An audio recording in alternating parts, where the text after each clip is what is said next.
Então vamos lá, o seguinte, ó.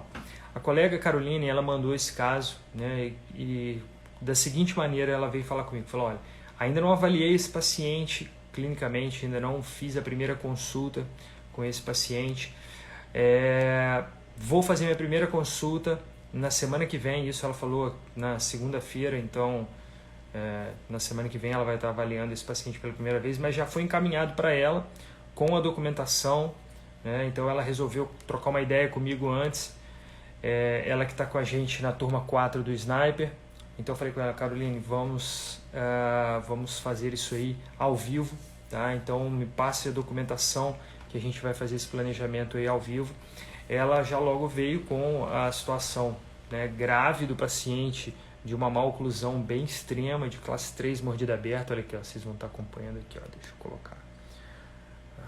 Deixa eu ver. Bom, aqui a face do paciente, olha só. Então, um paciente com mordida aberta anterior, um paciente classe 3, um paciente sem selamento labial, tá? E ela veio falando, olha, esse paciente eu acredito que seja cirurgia ortognática, mas aí assistindo suas aulas do curso, pode ser que haja uma luz no fim do túnel para esse paciente, e eu queria ver com você se a gente consegue chegar aí num planejamento alternativo, em que a gente possa estar fazendo aí uma mecânica sem a necessidade da cirurgia ortognática. Bom, meus amigos, eu quero deixar claro uma coisa para vocês, tá? Alguns casos que antes nós só tínhamos a cirurgia ortognática para tratar, hoje, com o recurso da ancoragem esquelética, alguns casos nós conseguimos sim tirar da cirurgia ortognática, mas jamais substituí-la por inteiro, tá bom? Então eu quero deixar claro isso para vocês, que quem assume que a cirurgia ortognática não é mais necessária nos dias de hoje, está equivocado, tá bom? Então vai estar deixando muitos benefícios faciais, funcionais para muitos pacientes por não utilizar desse recurso fantástico que é a cirurgia ortognática. Lembrando que, é claro, a ancoragem esquelética a gente consegue reverter muitos casos que até pouco tempo atrás seriam cirúrgicos por falta de uma mecânica para tratá-los. Hoje nós temos essa mecânica. Hoje nós conseguimos com mini implantes benefícios faciais e funcionais, tá? Esqueléticos também. Conseguimos promover alterações esqueléticas com os mini implantes, ok? Mas ainda tem muitos casos indicados sim para cirurgia ortognática, principalmente quando a queixa do paciente está envolvendo algum aspecto facial que nós não conseguimos melhorar com o tratamento ortodôntico não cirúrgico, beleza? Então olha só, pessoal, o paciente ao sorrir, olha a foto dele sorrindo aí, ó. O paciente ao sorrir, note que ele expõe pouco os incisivos superiores, né? Então esse paciente é um paciente mordida aberta, é um paciente classe 3, com pouca exposição de incisivos, né? Então você vê que ele tem uma linha de sorriso, o contorno do sorriso dele é plano, é reto, né? Ele não tem uma curva de sorriso acompanhando a curva labial, né? Então isso mostra muito do que nós vamos planejar para esse paciente, ok? Deixa eu mostrar o perfil dele aqui. Falei que as fotos saíram um pouquinho da ordem aqui para mim, mas eu vou caçando elas aqui. Olha só. No perfil a gente percebe o seguinte. A linha queixo-pescoço, ok. Um ângulo queixo-pescoço aberto. E um perfil reto com projeção proeminente do lábio inferior. Tá? Então eu também estou vendo, assim como vocês, praticamente esses exames, assim, esses registros pela primeira vez. Tá? Eu não fiz grandes estudos prévios, fiz um apanhado que talvez eu possa até encontrar algum outro achado que eu não tenha visto antes aqui ao vivo com vocês, tá bom? Então qualquer dúvida que vocês tenham, por favor, pode escrever, eu quero que vocês participando comigo, eu vou chamar vocês vão ver que apesar de ser uma live de planejamento, em que eu vou estar planejando esse caso da Carol, que está aqui com a gente na live, que é a nossa aluna da turma 4 do Sniper, eu estarei fazendo dinâmica com vocês o tempo todo, então fiquem atentos porque a gente sempre aprende muito, eu falo isso na especialização para os alunos. Falo, olha só, aula fundamental é a aula de planejamento, é onde a gente coloca tudo que nós estudamos de diagnóstico em prática. Então, é aquela enxurrada de informação e nós temos que buscar dentro da nossa biblioteca, né, interna, natural aqui, tudo que nós sabemos para colocar em prática ali naquele momento do diagnóstico, tá bom? Então, o momento áureo aí da ortodontia, é importante que todos participem. Então, olha só, vou colocar as fotos intrabucais aqui para vocês agora. Repara só, então, essa mordida aberta anterior, essa classe 3 importante, tá? Uma classe 3 aí, uma meia classe 3. Deixa eu tirar aqui os comentários temporariamente. Olha lá, ó, tá? Se formos olhar aí, considerar a posição do molar, né? Ao lado esquerdo aí está quase uma meia classe 3, no lado direito um pouquinho menos de classe 3, mas vejam que é uma classe 3 importante, né, considerando aí que tem essa mordida aberta, né, e sempre que nós fazemos ali movimentos intrusivos posteriores e a mandíbula gira, a classe 3 ela aumenta, né, então essa classe 3 aí ela tende a ser aumentada se nós produzirmos algum movimento ortodôntico intrusivo posterior, tá? Pelo giro da mandíbula, né? Por esse giro anti-horário da mandíbula, essa autorrotação da mandíbula, como nós chamamos, tá bom? Além disso, apinhamento superior, os incisivos já projetados para vestibular, o que também limita muito, digamos assim, mecânicas compensatórias. Então, muita atenção com mecânicas compensatórias em pacientes que já têm grande inclinação dos incisivos, né? Nesse caso, ali, os superiores, por exemplo. Numa classe 3, nós podemos compensar a inclinação dos superiores, né? Não nesse caso, tá bom, gente? Estou aqui fazendo um brainstorm geral, mas é um recurso benéfico para compensar, para camuflar uma classe 3, uma inclinação, um flaring positivo, ali, uma inclinação vestibular de incisivos superiores, mas que num caso de um classe 3 como esse, que já tem um excesso de inclinação dos incisivos superiores, isso torna inviável esse tipo de recurso, né, essa camuflagem.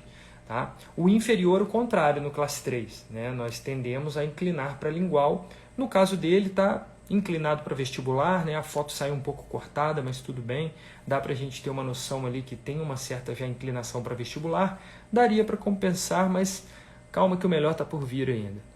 Olha só essas fotos oclusais, pessoal. Deixa eu voltar aqui os comentários. Lembrando que qualquer dúvida, vocês podem clicar no balãozinho ali de perguntas para tirar, tá bom? Se vocês estiverem curtindo aí, manda um aviãozinho de papel aí para os amigos poderem assistir também. Taca o dedo nesse coraçãozinho aí, que quando vem esses coraçõezinhos assim voando, eu vou até mudar o fundo do meu slide aqui na próxima. Amanhã já é diferente a cor do slide também, mas para aparecer os coraçõezinhos voando aí, que isso dá uma energia para quem está fazendo a live aqui. Então a gente vê o coraçãozinho voando, fala, nossa, a galera tá gostando, vamos com tudo. Energia no máximo, né? Então é mais ou menos assim que funciona quando a gente está aqui dando a cara a tapa ao vivo aqui, galera. Bom, vamos lá então. Agora olha só. Uma super arcada superior bem ampla e uma giga arcada inferior muito ampla. E aí que começa a brincadeira, né? Aí que começa o jogo.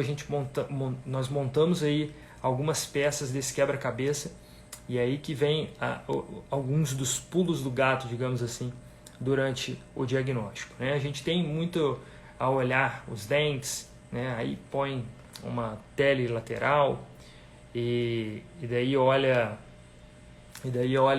né, projeção dos incisivos, a divergência das bases apicais, né? E a gente esquece muito do tecido mole, né, pessoal? A gente esquece muito do tecido mole, esquece muito aí de língua, esquece aí de orofaringe, nasofaringe, né? E isso é extremamente importante, assim como os côndilos. Aí você pega uma panorâmica como essa aqui, ó, olha lá. Aí você pega a panorâmica cortando o côndilo. Nossa, isso é deixar a gente louco. Não pode, gente. O côndilo é extremamente importante. O mínimo do básico que a gente tem que avaliar é a simetria de côndilos ali na panorâmica. Então, quando vem côndilo cortado, esse aqui está no limite ali, ó, né? Ainda aparece ali, ó, cortou só 50 centavos ali do côndilo, mas está tranquilo.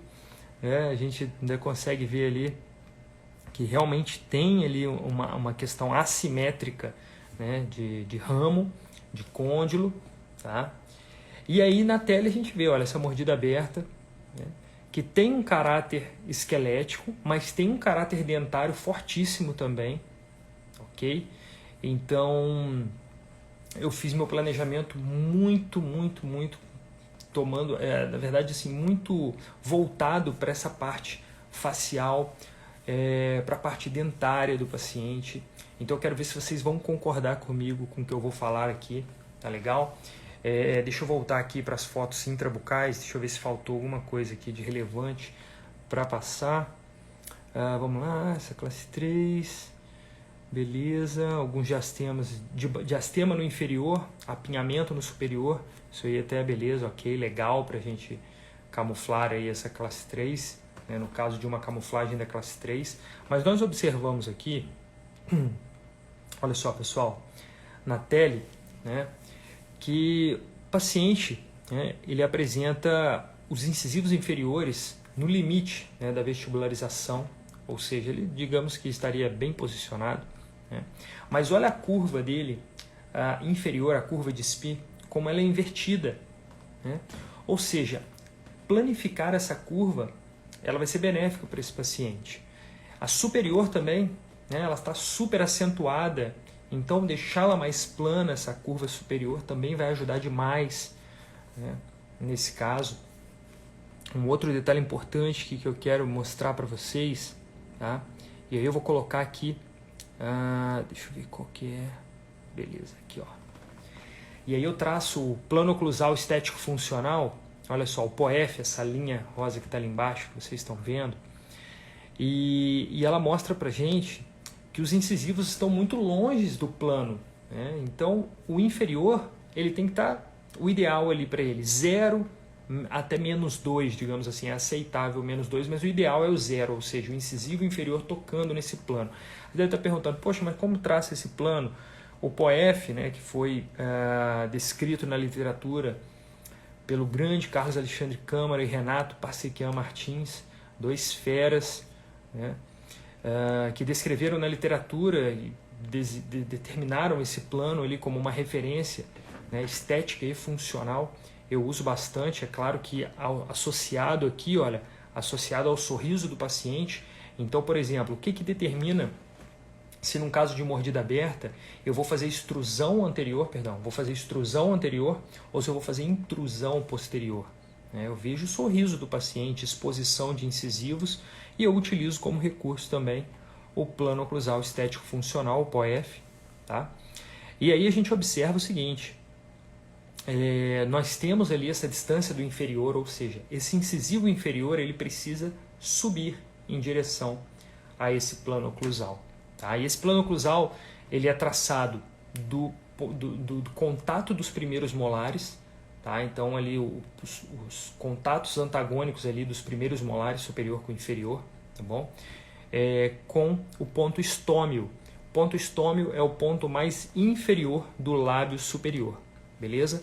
Então, ponto estômio é o ponto mais inferior do lábio superior. Às vezes eu faço meu planejamento e não faço traçado nenhum, né? Aqui eu estou mostrando algumas linhas, tal, que eu traço, alguns planos, e aí o aluno fica doido, fala, pô, professor, você metralha cefalometria e análise facial na gente, mas você não traça, né? Não faz análise assim. Claro que eu faço, eu estou o tempo todo fazendo, mas quando você chega num determinado momento, né? Quando você chega num determinado nível de experiência, de expertise, de prática ali, com análise cefalométrica, muitas das coisas você não precisa desenhar, você não precisa medir. Você bate o olho e consegue identificar se é positivo, se é negativo, mais ou menos quantos milímetros ou graus. Isso dá para ser feito, né? Análise morfodiferencial, esse deve ser o objetivo do ortodontista, e não ter que ficar fazendo traço, linhas e planos para todos os pacientes. Isso seria inviável, você fazer isso para todos os pacientes. Imagina você ir no auge da tua carreira, 100, 150, 200 pacientes, sei lá, para mais, e ter que fazer isso para todos os pacientes, né? Você vai perder um tempo danado. Então, o mais importante é você calibrar os olhos, né? E aí, claro, eventualmente, uma medida ou outra eu acabo fazendo, né? Quando está ali limítrofe, às vezes deixa uma dúvida, e eu acabo medindo um ponto, um plano ou outro, um fator ou outro, mas não fazer essa cefalometria completa de todos os pacientes, tá? Isso aí é inviável. Isso vai te tomar um tempo precioso. Então é muito melhor você investir nisso, enquanto talvez você não tenha tantos pacientes. Então invista no conhecimento, no diagnóstico, tá? No planejamento, calibrar os olhos para isso. E aí quando você não tiver mais esse tempo disponível, você já vai ter uma expertise, uma visão tão calibrada que você vai gastar muito menos tempo fazendo seus planejamentos, tá bom? Então é isso que eu falo para os meus alunos, tá? Estou aí falando para vocês.